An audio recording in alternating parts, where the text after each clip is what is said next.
মুখ্যমন্ত্রী মমতা বন্দ্যোপাধ্যায় তিনি পুলিশকে রবিবার পর্যন্ত ডেডলাইন বেঁধে দিয়েছেন।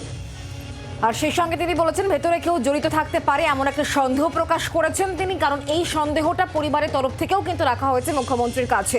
আর রবিবারের মধ্যে কিনারা না হলে সিবিআই তদন্তভার নেবে এমনও জানিয়েছেন আজকে মমতা বন্দ্যোপাধ্যায়।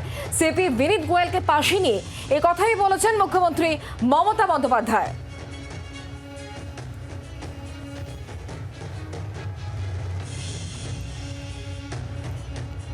চাই পুলিশ যত তাড়াতাড়ি সম্ভব দোষীদের গ্রেপ্তার করবে। আর রবিবার পর্যন্ত যদি তারা কুল কিনারা করতে না পারেন, কারণ ভেতরেও তো অনেকে আছে, তাহলে এই কেসটা আমরা আমাদের হাতে রাখবো না, আমরা সিবিআইকে দিয়ে দেবো। তার কারণ হচ্ছে আমার এতে কোনো পাওয়ার লেনা দেনা কিছু নেই, আমি প্রথম দিন থেকেই বলছি, কিন্তু ওদের সাকসেস রেট খুব কম।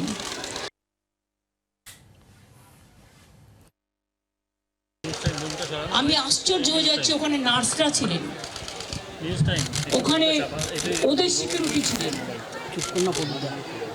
সবাই ছিল, কিন্তু কি করে ঘটনা ঘটলো এটা এখনো আমি ঠিক বুঝতে পারছি না।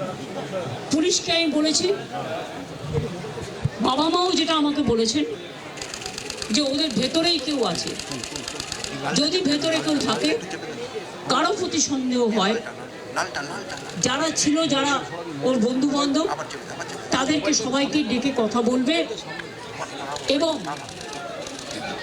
যিনি ফোন করেছিলেন প্রথম বাড়িতে তাকেও ডেকে কথা বলবে। আপনারা শুনছিলেন মুখ্যমন্ত্রী মমতা বন্দ্যোপাধ্যায় পরিবারের সঙ্গে দেখা করার পর কি জানিয়েছেন। অর্থাৎ পরিবারের তরফ থেকে গতকালই একটা সন্দেহর ব্যক্ত করা হয়েছিল যে গোটা চেস ডিপার্টমেন্টকে তারা সন্দেহের মধ্যে রাখছেন, ভেতরের কেউ জড়িয়ে আছে। এটা মুখ্যমন্ত্রীর সঙ্গেও তারা শেয়ার করেছেন, তাদের যা বক্তব্য সেটা তুলে ধরেছেন। আর তারপরে মুখ্যমন্ত্রী মমতা বন্দ্যোপাধ্যায় জানালেন যে পুরো বিষয়টাই কিন্তু তদন্তের মধ্যে রয়েছে, পরিবারের যা বক্তব্য সেটা পুঙ্খানুপুঙ্খভাবে তদন্তের আওতার মধ্যে রয়েছে।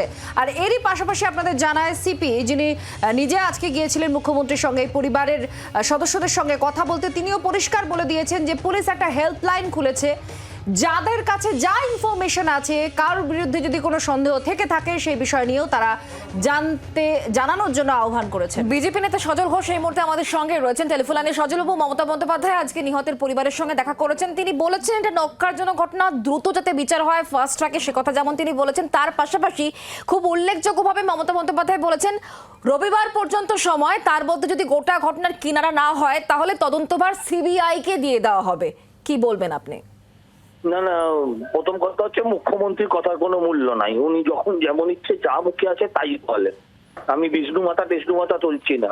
হ্যাঁ, উনি কখনো বলেন সিবিআই এর সাকসেস রেট নিয়ে, আজকেও বলেছেন যদিও, আবার তাকেই আবার করতে মামলা তুলে দিতে চান। তো আমার বক্তব্য হচ্ছে মামলা তুলে যদি দিতেই হয় তাহলে এখনই তুলে দিন, আরো 7 দিন বাদে, আরো 7 দিন বাদে দিলে মামলার যে এভিডেন্স গুলো আছে সেগুলো তো আরো ট্যাম্পার্ড হবে, আরো নষ্ট হবে। তো যদি তোলার থাকে এখনই তুলে দিন। আর সিবিআই বাড়ির লোক চাইবার কি আছে? সিবিআই বাড়ির লোক চাইলে থোড়ি পাওয়া যায়। সিবিআই চাইতে গেলে হয় হাইকোর্টের নির্দেশ নিয়ে আসতে হবে, আর নয় মুখ্যমন্ত্রীকে একটা সই করে দিতে হবে। তো সিবিআই এখনই চেয়ে নিন মুখ্যমন্ত্রী। আর আমি বলছি এটা সিবিআই এর মতন মামলা নয়, মুখ্যমন্ত্রীর সদিচ্ছার মামলা।